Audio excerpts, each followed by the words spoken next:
There have been a lot of unlucky franchises in NBA history, but I don't think any of them eclipse the unluckiness. I don't think that's an actual word, but we're going to use it, the unluckiness of the Los Angeles Clippers. I mean, when Chris Paul came to town to team up with rising superstar Blake Griffin in the early 2010s, the Clippers were seen as an instant title contender for the foreseeable future. And I mean, they did well for themselves. They won 50 or more games in 5 straight seasons, 3 of those being at least 55, eclipsing at 57 total wins in one of those seasons. But all of this regular season success with multiple first-team selections for Chris Paul and multiple All-NBA team selections for Blake Griffin as well never led to anything more than a second-round appearance. Whether it was blowing big leads or injuries to key players, there was always something wrong or something in the way for the Clippers. Not one single conference finals appearance spawned from this era of Clippers basketball. And it doesn't help that before Chris Paul came to town, the Clippers as a franchise only had 2 winning seasons ever, dating all the way back to 1984. And then, as we all know, Chris Paul would eventually make his way to Houston via trade, and Blake Griffin would make his way to Detroit via trade in the late 2010s.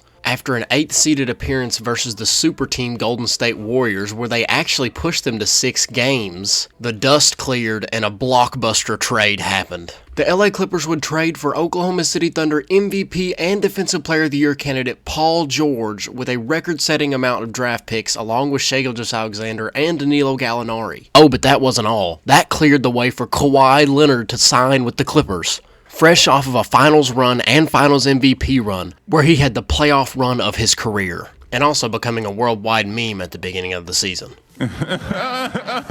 Just a little over half a decade later, the Los Angeles Clippers found themselves in an identical situation to before, where they were given immediate expectations of competing for a championship, with little to no wiggle room following their star acquisitions. Now, we know that an absolutely horrendous bubble run that was absolutely memeable.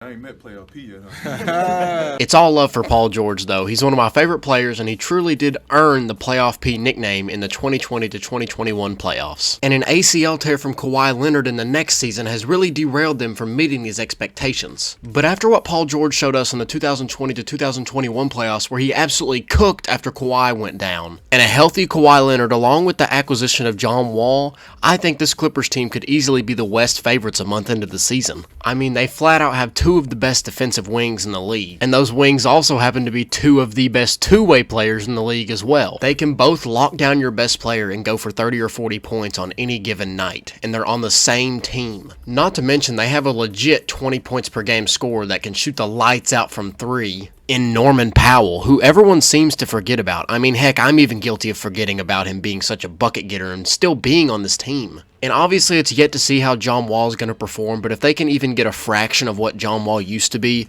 they're going to be in really good shape having him as a 3rd or maybe even 4th option on this team. Now, this is a big if, but if this team can stay healthy, I firmly believe that they can be a top 3 seed in the West and compete for a championship. I definitely don't see them as a 1 seed just because of the amount of load management that's going to happen, but they're not going to load manage too heavy because they still want home court advantage in the playoffs. If their core can stay healthy throughout the regular season and the playoffs, I can really see them making a deep run in the Western Conference. If not, it could be another massive year of disappointment for the Los Angeles Clippers. But you should have confidence in this team, and I'm here to tell you why. Kawhi Leonard has had over a full season off of basketball to rest his body and prepare for this year. Paul George has not lost a step. They gained John Wall. They still have Reggie Jackson. They still have Norman Powell. And again, they have Paul George and Kawhi Leonard.